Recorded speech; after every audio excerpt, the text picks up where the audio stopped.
It was not easy. How do you exactly mean that? Well, there's, it's the one I've had to work the hardest for, It's the one that I really, I had to, I had to fight my way through a lot of writer's block. I had to, come through a time when there was a lot more distractions,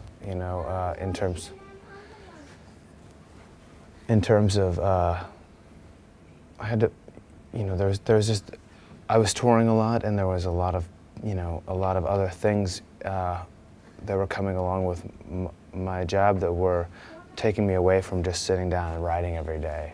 And that's really what you need to do, and I think when you're 20 years old, you have that time, and when you're starting to get into your 30s, you have, and your career is going really well and things, there's a lot of other things that can come in and can substitute for those kind of solitary moments. You just have to be able to put those aside, and just sit down and write and try and get back to that original hunger that you had, to write well, and to write what you feel good about.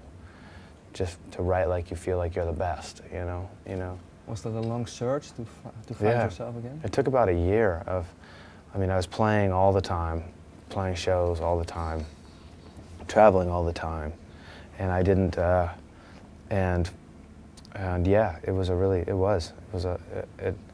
not easy, and I was just banging my head against the wall, looking for something to write about that felt at all original to me. And when was the first time again it was sitting, spark came? Well, this is the kind of spark that, it always starts off with one song. Every record starts with one song that you feel like you got, and then the rest of the album sort of forms around it, kind of like a pearl. It was a song called "The Curse," which is about a mummy falling in love with an archaeologist. And I got the idea when I was lying in bed one night in New York, and garbage trucks were driving by, and I woke up with the sound of the garbage trucks, and the story was in my head. So I got up and I went into the bathroom, and I just started writing down everything I knew about mummies, and then over the next week or so, I just wrote that song. Just worked on it all the time, and then after that, I felt like that song was the beginning of something else kind of coming. The rest of the record sort of kind of came along afterwards. What does that song, "The Curse," says over your record, or maybe what does your record say about the period in your life? Well, it doesn't say so much, I think, about the period of my life, but it does.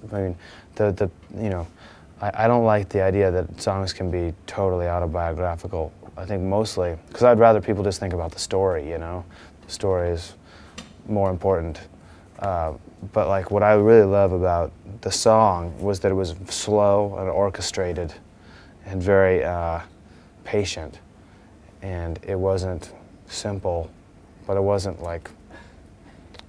it just had a kind of a lifting waltz feel, that didn't sound like anything else I'd heard or was hearing at all, right now. And it felt original to me, the sound felt original and very lilting and a bit sad, and it had, it just felt right. Everything about it felt right to me, and the characters felt real. It didn't feel like there was just a character, and it felt like the characters had enough of them kind of drawn in that they could interact with each other, and it was like a real story, like a real short story, It felt like that, which is was important, and the story itself felt like kind of an epic, long story about a love affair between these two people,